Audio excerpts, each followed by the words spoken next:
In Egypt, Bnei Israel were enslaved. For many long years in this way we behaved. The Egyptians' torture knew no bounds. That's why Hashem brought 10 makot in all the towns. The plague of Dam came first. Water became blood. It totally reversed.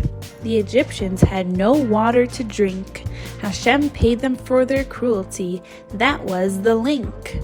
But Paro failed to sway, so Hashem sent a plague of frogs right away. Frogs everywhere, in their mouth, oven, and even bed. The Egyptians went crazy. They were filled with dread. Yet again, Paro said no. Then Hashem brought lice, did you know? And the advisors of Paro did say, "This is the finger of Hashem on display." A miraculous plague came after. Wild animals attacked. It was truly a disaster. Elephants, lions, crocodiles, and bears.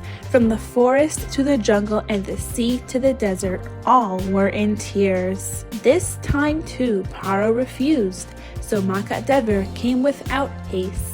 With this plague, death the cattle faced. A fatal pestilence is what brought their ruin. The Egyptians had no cattle left in any field. That was the conclusion. Then Hashem brought boils, the sixth plague. Huge boils covered their bodies. It was not at all vague. Everything hurt and the infections were real. No medicine was able to heal. The Makkah of Barad arrived. From the sky, enormous balls of hail dived. Fire was found inside the hail. That's why all of Egypt did wail. Moshe came to Paro once more. The wicked king refused with a roar. That's why Hashem brought locusts, plague number 8. With an east wind it came. The sight was something great. None of the crops nor wheat survived, not even a single seed.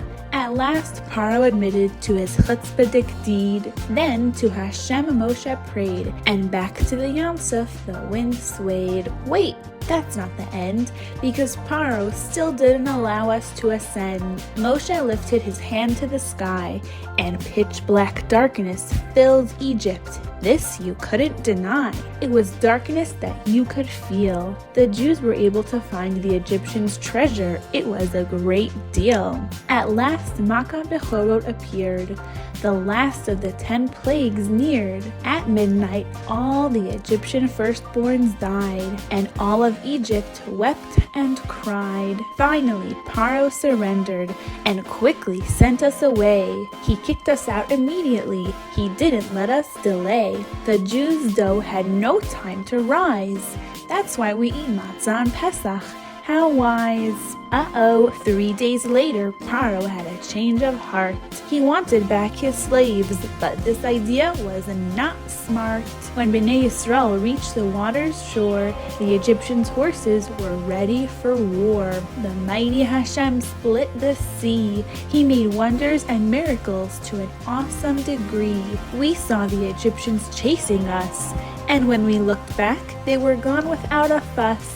Now Chag HaMatzot we observe, the Haggadah we read, and 4 cups we serve. The story of Yetziat Mitzrayim we do tell. We eat maror and describe the miracles as well. From our slavery and bondage, Hashem took us out in order for us to receive the Torah with freedom, no doubt. That's when Har Sinai stood tall, beautifully sprout.